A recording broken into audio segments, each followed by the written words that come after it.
Hello and welcome back for another Torah Tuesday. We're continuing our trek through Exodus chapter 14.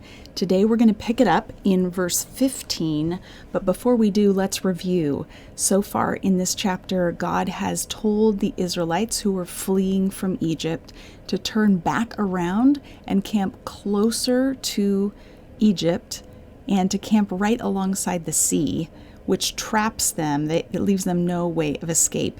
And then in the next episode, we saw that Pharaoh came after them as expected with his army, and he's bearing down on them. And last week we ended with the exhortation for the Israelites to remain quiet while Yahweh fights for them. So today we're picking it up in verse 15, and as usual, I'll begin with my translation from the Hebrew, verses 15 through 20. Yahweh said to Moses, "Why are you crying out to me? Speak to the Israelites that they may set out. As for you, raise your staff and stretch your hand over the sea and rupture it. Then the Israelites may enter the midst of the sea on dry land. As for me, look, I myself will strengthen the heart of the Egyptians, and they will enter after them. I will be honored by Pharaoh and by all his army, by his chariots and by his drivers. And the Egyptians will know that I am Yahweh, when I've been honored by Pharaoh, by his chariots, and by his drivers." So the angel of God, the one going before the camp of Israel, set out and went behind them. And the column of cloud set out from before them and stood behind them. It came between the camp of Egypt and the camp of Israel. The cloud was darkness, yet it illuminated the night, so one did not come near the other all that night. So, let's dive in. The text begins by Yahweh telling Moses, "Why are you crying out to me?" Which is interesting because Moses hasn't actually cried out. It's the people who've cried out. So there are a couple of possible ways we could make sense of this. First, perhaps Moses is being considered a representative of the people. So if they're crying out, then it's as if he cried out. Or perhaps Moses' cry was just not recorded, that he did cry out and now God's responding to that. Or alternatively, maybe God is telling him not to even begin crying out. He wants Moses to take action. So he tells Moses to take his staff and stretch it out over the sea. This is our clue that this is not just an isolated miracle, but that it falls in line with the other signs and wonders. It's the same staff that Moses has used before. He's stretching out his hand just as he's done in the past. The incident begins with divine speech, divine command. We're told about the strengthened heart of the Egyptians, and obviously a miracle results. So this has the same signifiers that mark off the other signs and wonders, which is why I don't talk about 10 plagues. I talk about there being 12 signs and wonders, because if you include this moment and you include the staff turning into a snake in Pharaoh's court at the very beginning, then that brings us to a total of 12. The word for splitting the sea is a violent word. I've translated it rupture. It's a cleaving into of the sea. This is not gentle. It's the same word that's used in Genesis 7:11 for the breaking apart or bursting of the heavens at the beginning of the flood.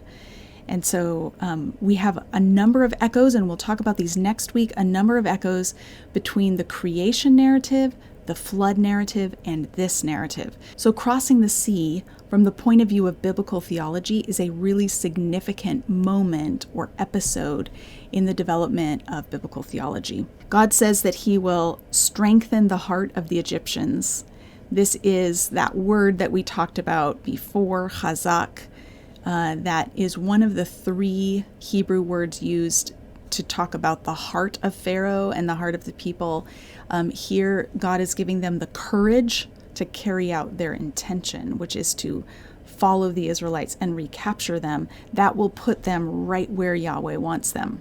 One of the mysteries of this story is the sort of conflation or fuzzy boundaries between the angel of Yahweh, the pillar of cloud, and Yahweh himself.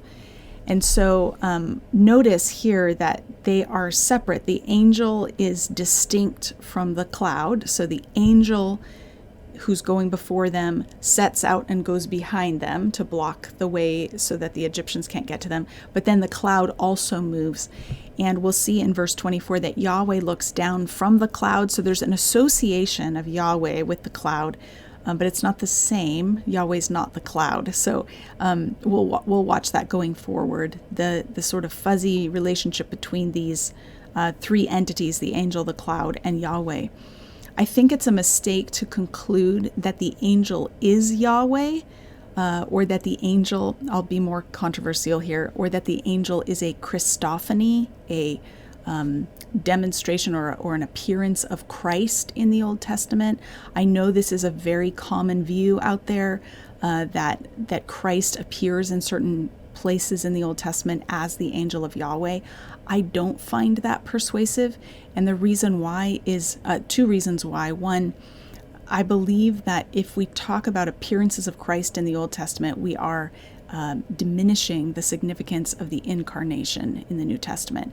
When God takes on flesh, it's a unique event. He comes as a baby and grows just like a human grows. So the appearance of Christ ahead of time as an angel, I think, diminishes that. The other reason that I doubt that the angel is Christ is because of what I think is faulty reasoning. Sometimes people suggest that the angel is Yahweh or is Christ, therefore God, because when the angel comes, the angel speaks in first person and tells us, I say to you. And so there's a kind of fuzziness between the identity of Yahweh or the word of Yahweh and the word of the messenger. But I think this is true anytime a dignitary sends a messenger. The messenger comes, and what they say is what the dignitary wants them to say. And so we're not supposed to hear this as the angel's I, but as the angel relaying Yahweh's I. I don't think the boundary between Yahweh and the angel is as fuzzy as people have assumed. Therefore, I don't need to rely on a Christophany to explain how it is that the angel can speak in first person for God. Messengers do that all the time. Okay, finally, there is a very strange sentence here. It's difficult to translate. You can check it out in the different versions to see how they handle it. Here's how I put it. This is talking about the cloud. The cloud was darkness, yet it illuminated the night. It's a very tricky thing to translate. Is this saying that it was dark in Pharaoh's camp and light in Israel's camp? Like it's dark on one side and light on the other? So is that how we can say it's dark, but it illuminated the night? Or is it dark during the day and light at night? Or is it dark because it kept the camps apart, so it obscures the vision between them, even though it's lighting up the night? These are all possibilities. Again, it's difficult to translate. It's a kind of mysterious bunch of words all strung together. At the end, we see a reference to the camp of Israel and the camp of the Egyptians. The word camp in Hebrew, Menahem, is a military term, usually. And that points to the fact that Yahweh is a warrior in this story, that he is getting ready to fight on Israel's behalf. This moment that we're in, kind of waiting for the action while the cloud separates the people all night long, this is taking place at night. And night is a key indicator of setting because the final 3 signs of the 12 signs and wonders all take place at night. There's the first 3 days of darkness, then the death of the firstborn happens at night, and now the confrontation with Pharaoh's army happens at night, and the sea crossing. So literarily speaking, between the plague of darkness or the sign of darkness and the crossing of the sea, there is no day. Literarily, there's no mention of day. Now, this is not to say the sun never rose, but the narrator is emphasizing what's happening in the dark. And the first time we'll see the sunrise is when they cross to the other side the next morning and all the Egyptians are dead. We'll see that next week. But for now, we're hanging out on the edge of the Sea of Reeds, waiting for God's deliverance. I hope you have a great week.